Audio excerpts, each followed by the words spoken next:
Some of you will notice that Barret usually hosts on Wednesday, and you will say, hey, that's not Barret. Others of you don't pay attention to who hosts when, and you will say, Barret had a crazy migraine, so he had to go home sick. If he feels up to it, I'll let him host on Friday. I guess.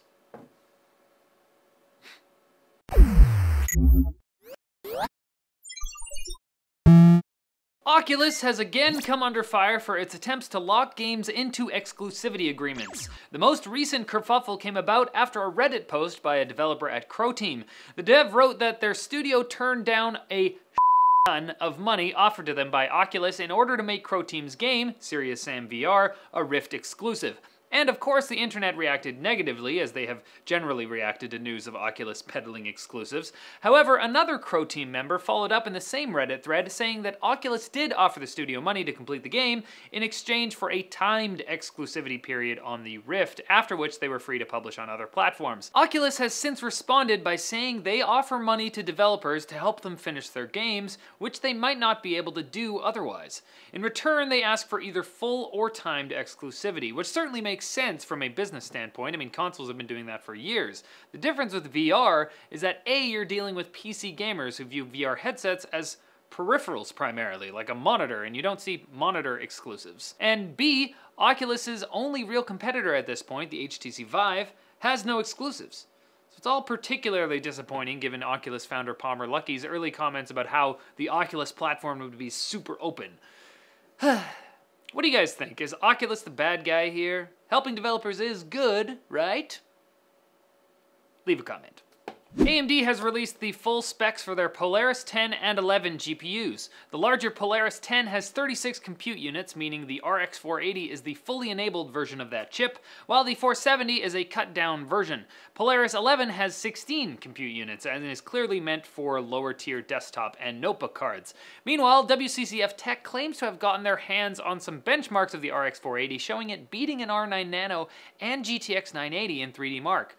Huge grain of salt on this, just heap salt on there, for good measure, but from what we've seen of the 480 so far, at $199 US, it's definitely looking like AMD's comeback kick-ass card.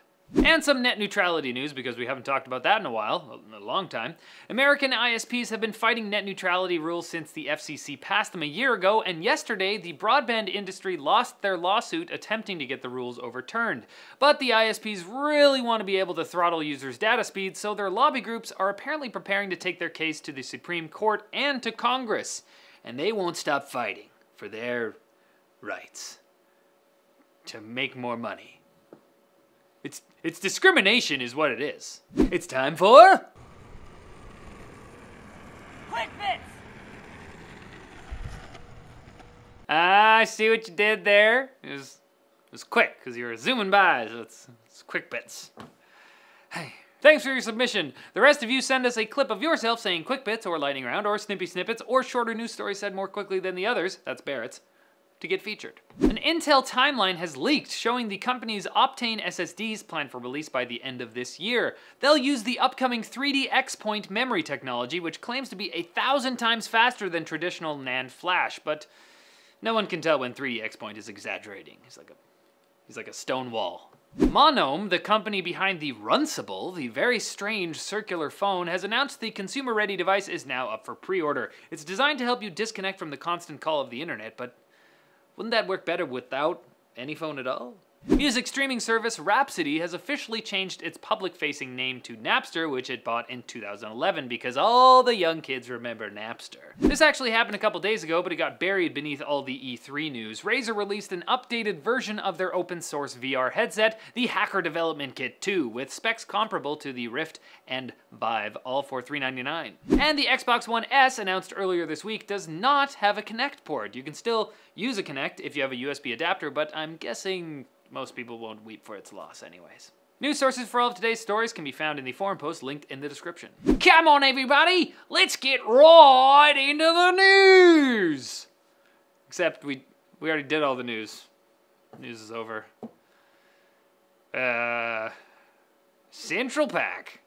One of those things that just makes life a little brighter is giveaways. You know this. We know this. That's why NCIX gives away a prize every month to our newsletter subscribers. This month we're giving away a bunch of Fractal design goodies, a Define R5 case, an Integra M 750 watt modular power supply, and a Dynamic Series GP14 fan. All you gotta do to enter to win those is subscribe to the NCIX newsletter or claim your monthly newsletter points if you're already subscribed. So click here or the link in the description for all the details. Alright, that's it for Netlink Daily, guys. Thanks for watching. Click here to watch more videos. Follow us on Twitter over here. And don't forget to like and subscribe for more videos like this from NCIX. Now, I'm going to go edit this, since Barret isn't here to do that. And why don't you guys tweet him and tell him to feel better? That'll feel nice. I also need him to feel the urgency of getting better because I have to do his work when he's not here. And so does Jack. So... Well, see ya.